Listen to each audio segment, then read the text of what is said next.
Em relação aos principais requisitos que o nosso projeto precisa ter em relação ao design e material, é importante pontuar algumas coisas em específico.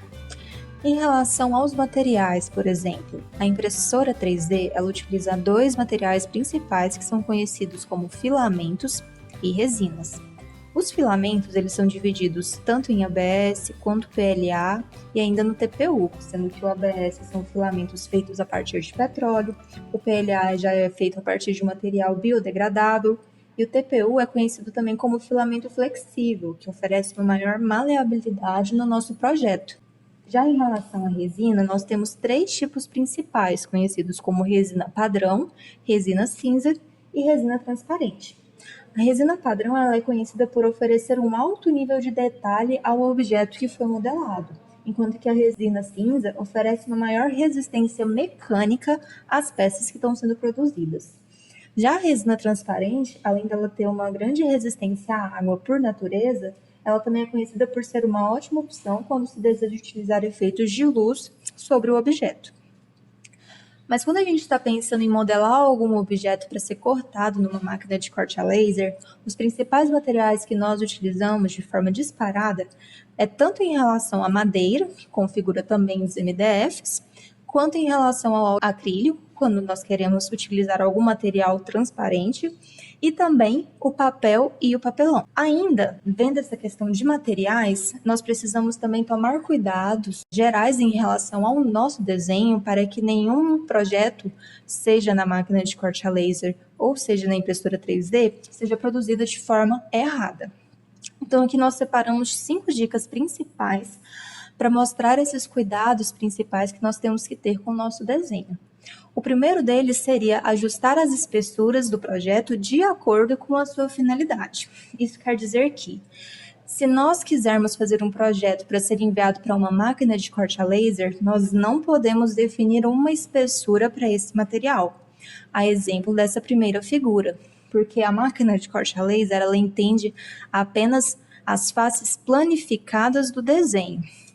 Já na impressora 3D, nós precisamos definir no desenho uma volumetria para cada um desses objetos.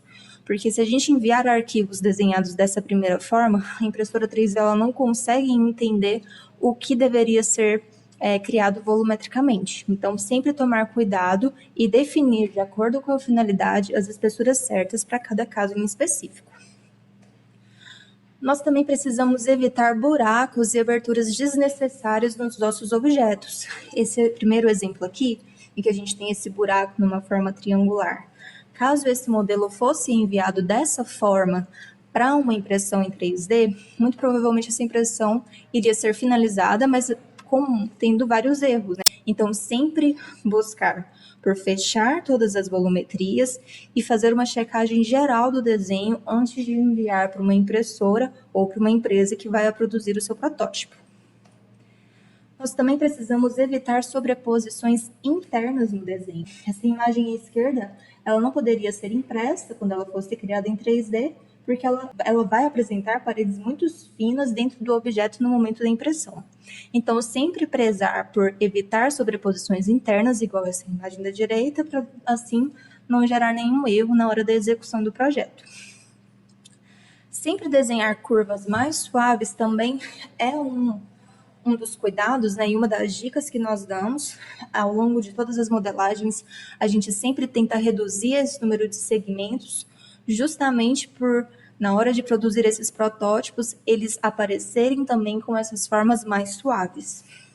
E por fim, é sempre importante também nós corrigirmos todas as faces reversas.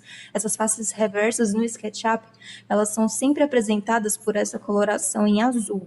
Quando a face ela está apresentada de uma forma correta, ela sempre fica branca, igual esse modelo na direita. Então, se a gente perceber alguma face em azul no SketchUp, para a gente evitar algum erro na impressão 3D ou na corte a laser, é só clicar sobre essa face com o botão direito e procurar a opção de reverter faces. Assim a gente consegue reverter a face para a face original do projeto e assim evitar possíveis erros de modelagem quando esse projeto for executado.